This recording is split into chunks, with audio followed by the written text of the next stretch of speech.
Donc là, j'ai renommé un petit peu mes salles. D'accord, donc là, j'ai fait une salle Labo 6, puis une salle Exao. Donc sur chacune de ces salles, j'ai mis un serveur DHCP. Bon, j'ai renommé un petit peu mes postes. Ici, vous voyez que si je clique sur ce poste-là, donc le service DHCP est activé par défaut sur le poste. Bon, j'ai renommé. Ici, comme tout à l'heure, j'ai un ordinateur qui fait service DHCP sur lequel j'ai paramétré la plage d'adresse dynamique. D'accord. Et ici, pareil pour ces postes-là, j'ai le service DHCP est activé sur ce réseau-là. Il est géré par ce serveur-là qui doit avoir la même ID réseau que les postes. D'accord. Par contre, vous voyez que sur ce poste-là, pardon, j'ai fait une bêtise.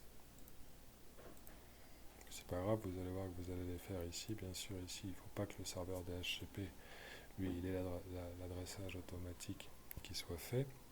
Et si vous regardez, lui, par contre, il va distribuer des adresses de la forme ID réseau 172.16, puisque le masque de réseau est à 255.255. Donc ce sont bien deux réseaux différents. Et il va distribuer des adresses réseau de manière dynamique au poste de son réseau, qui sont connectés à son switch, de 172.16.0.20 à 172.16.0.40. D'accord. Alors je me permets, je vais activer le service DHCP, ça sera mieux. Quelque chose que vous ne pouvez pas faire sur Filius, mais c'est pas trop grave. Mais vous verrez quand on fera les serveurs DNS, vous ne pouvez pas faire synchroniser le serveur DHCP avec un serveur DNS, ce qui est très pratique, mais j'en parlerai quand je vous montrerai le serveur DNS. Bien sûr, il faut quand même que je relie les deux réseaux en reliant les deux switches par un câble. N'oubliez pas aussi la touche échappe pour sortir du mode câblage. Et là, si je vais sur... alors je vais faire aussi quelque chose à l'avance. Je vais passer ici en mode simulation et puis sur cet ordinateur-là, je vais tout de suite installer sur un ordinateur du deuxième réseau. Je vais installer la ligne de commande, comme ça ce sera fait. D'accord. Et je reviens. Donc si je vais justement... Pardon, je vais revenir sur ce poste-là. Je vais regarder qu'est-ce qu'il a eu au niveau du serveur DHCP comme IP config. Il a la 172.16.0.20. D'accord. Donc je vais la retenir et je vais passer sur celui-là. Et là, je vais essayer de pinguer. Mais vous savez déjà à l'avance, en ayant fait le cours réseau, que ça ne va pas marcher parce que justement, ces deux ordinateurs n'ont pas le même ID réseau. Il y en a un qui appartient à l'ID réseau 172.16 et l'autre à l'ID ou IP réseau 10.10. Donc quand bien même ils ont le même masque de sous-réseau, comme ils n'ont pas la même IP de réseau, ça ne marche pas. Et pour faire communiquer ces deux réseaux, pour pouvoir passer de l'un à l'autre, vous avez déjà la réponse, il faut installer ce qu'on appelle un routeur. Un routeur, c'est rien d'autre qu'un ordinateur qui a deux cartes réseau et qui permet de passer d'un réseau à un autre où les IP réseaux ne sont pas les mêmes. C'est vraiment le rôle d'un routeur. Donc là, on va le faire. Donc ici, je suis repassé en mode conception. D'accord, alors je vais cliquer sur câble, je vais enlever ce câble-là. Alors j'ai toujours un problème avec ça. Non, je ne vais pas supprimer tous les câbles. Oui, bon, je le fais devant vous, hein, je ne triche pas. Donc en fait, il faut être plutôt assez près du câble qu'on veut supprimer.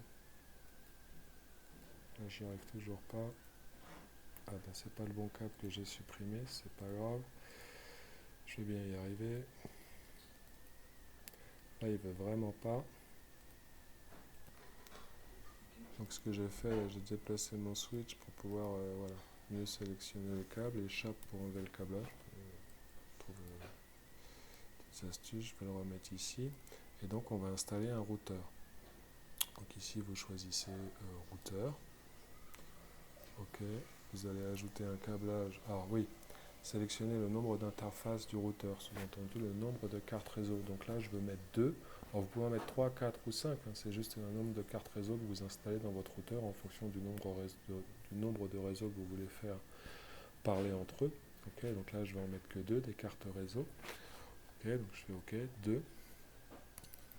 D'accord, je vais mettre je vais connecter ce routeur au switch de la labo 6 et au switch de la salle Exao. D'accord? Ensuite, échappe pour enlever le mode câblage. Et là, je vais aller paramétrer mon routeur. Donc, mon routeur ici, si je clique sur sa première carte réseau, c'est celle, vous voyez, c'est surligné en vert, qui connecte au labo 6. D'accord? Donc, lui, je vais lui mettre une adresse IP qui va être en fixe. Et surtout, là, je ne vais pas activer le service DHCP sur ce routeur. Donc, vu qu'il doit cette carte réseau, la carte réseau qui est ici, doit connecter ce réseau-là, je reviens juste sur la configuration du serveur DHCP. L'ID réseau, il faut qu'elle soit en 10.10 avec un masque en 255.255. Et la plage d'IP, c'était de 20 à 40, hein, les IP dynamiques sur le DHCP. Donc là, je vais la mettre à 10.10.0.254. D'accord? Et le masque de sous-réseau à 255.255.0.0. D'accord? Ok. Maintenant, je vais aller paramétrer la deuxième carte réseau de mon routeur qui va me permettre de passer sur le réseau de la salle Exao. Alors là, c'était en 172.16. Ça, c'est l'ID réseau. Et pareil, je vais la mettre à 0.0.254.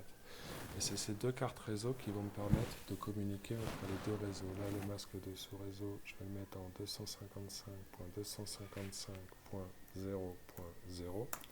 Et il y a un dernier truc à faire sur tous les postes clients de votre réseau ici, d'accord, ou plutôt sur le serveur DHCP qui est ici, d'accord, dans la configuration DHCP, il va falloir que vous paramétriez la passerelle. Alors, je vais vous expliquer.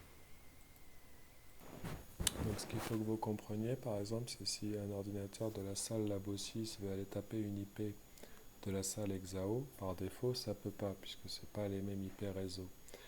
Mais vous pouvez, ce qui se passe dans ce genre de cas, quand vous avez mis un routeur, vous avez vu que j'ai paramétré une IP de ce réseau-là pour cette carte réseau-là de ce routeur et une IP de ce réseau-là pour cette carte-là du routeur, et ça, quand on veut sauter de réseau au niveau d'un poste d'un réseau à l'autre, c'est-à-dire que si par exemple le poste Labo 6.3 là, veut taper une IP de la salle Exao, il va lancer des requêtes et tout de suite ça va reconnaître que, ne serait-ce que sur l'IP réseau, que ce n'est pas une IP de son réseau. Et là par défaut, il va aller taper sur l'IP de la passerelle, c'est-à-dire sur la carte réseau du routeur qui est paramétrée sur son réseau. Et ça se paramètre.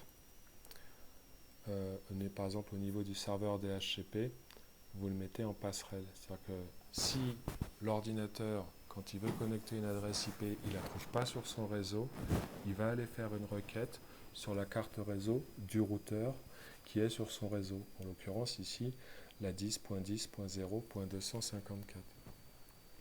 Vous cliquez sur configuration manuelle et vous rentrez l'IP de votre passerelle.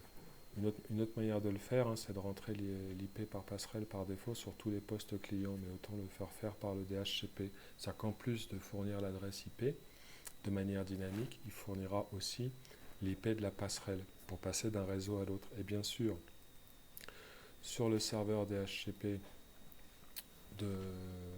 on dit serveur DHCP ou service DHCP pour l'ordinateur qui fait le DHCP, c'est synonyme un peu. Et c'est plus un service le DHCP, cela dit. Là, j'ai rentré configuration manuelle et pour l'adresse IP de la passerelle, pour ce réseau-là, j'ai mis l'IP de la carte réseau du routeur qui est indexé sur ce réseau-là. Et à partir de là, si je viens ici, alors je vais faire quand même ici vite fait, je vais passer en mode simulation. Comme c'est adressé par DHCP, je vais quand même regarder quelle est l'IP de celui-là, parce que c'est celui-là que je vais essayer de taper. Donc c'est la 172.16.0.20. Donc je vais revenir sur cet ordinateur-là. Et là maintenant, normalement, si j'ai pas fait de bêtises, je peux aller pinguer sur le deuxième réseau. Voilà, ça marche. D'accord? Donc ça, c'est le principe du routeur. Deux cartes réseau et ça vous permet de sauter d'un réseau à un autre. Quand un ordinateur d'un réseau veut aller taper une IP de l'autre réseau, il ne la trouve pas sur son réseau, il va taper l'IP de la passerelle qui lui permet de passer sur la deuxième carte réseau et d'accéder au deuxième réseau. Et évidemment, le routeur on retient la première IP qu'il a appelée pour lui retourner le message. C'est ça, juste un routeur. Voilà, donc ça, il faut le faire. Vous allez avoir enfin, faut vous entraîner à faire ça. Puis c'est rigolo. On fait des bêtises, mais bon, on s'amuse quand même.